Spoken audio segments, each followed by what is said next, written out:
నిజం చెప్పాలంటే పాపం భయ్యా ఎన్టీఆర్ అన్న అసలు మరి ఇంత దారుణంగా ట్రోల్ చేయాల్సిన అవసరం అయితే లేదు. అయితే మ్యాటర్ వచ్చేసి మన ఎన్టీఆర్ అన్న లుక్ డ్రాగన్ సినిమా కోసం చాలా వరకు అయితే మన బ్రూస్లీ గారి లుక్లోకి అయితే వచ్చేసారని చెప్పొచ్చు. అసలు ఇప్పటిదాకా మనం ఎన్టీఆర్ అని ఏ సినిమాలో కానీ అంటే దాదాపు 30 సినిమాల్లో చూడలేదు.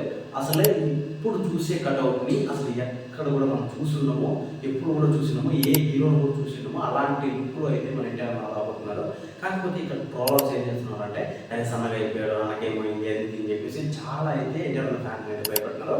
కాకపోతే అక్కడ ఉన్న ఎన్టీఆర్ ఫ్యాన్స్ ఖచ్చితంగా ఎప్పటికీ భయపడరు. ఎందుకంటే ఒక్క అప్డేట్ కోసం ఎదురు చూస్తున్నారు భయ. ఆ అప్డేట్ వచ్చింది డ్రాగన్ సినిమా నుంచి మొత్తం తగలబెట్టేస్తారు సోషల్ మీడియా అని చెప్పేసి వాళ్ళకి తెలియదు.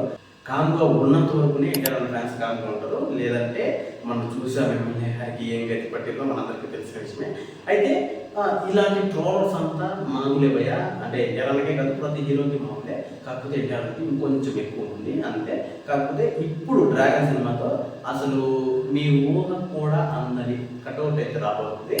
అలాగే ఒక్కసారి అప్డేట్ వచ్చిందా మొత్తం సోషల్ మీడియా మొత్తం తగిలిపోతుంది. ఇందులో ఎటువంటి డౌట్ లేదు భయ. అయితే ఈ సినిమా గురించి మీరేమనుకుంటున్నారో అలాగే ఎన్టీఆర్ లుక్ గురించి మీరేమనుకుంటున్నారో కింద కామెంట్ తెలిసి మర్చిపోకుండా తప్పకుండా దయచేసి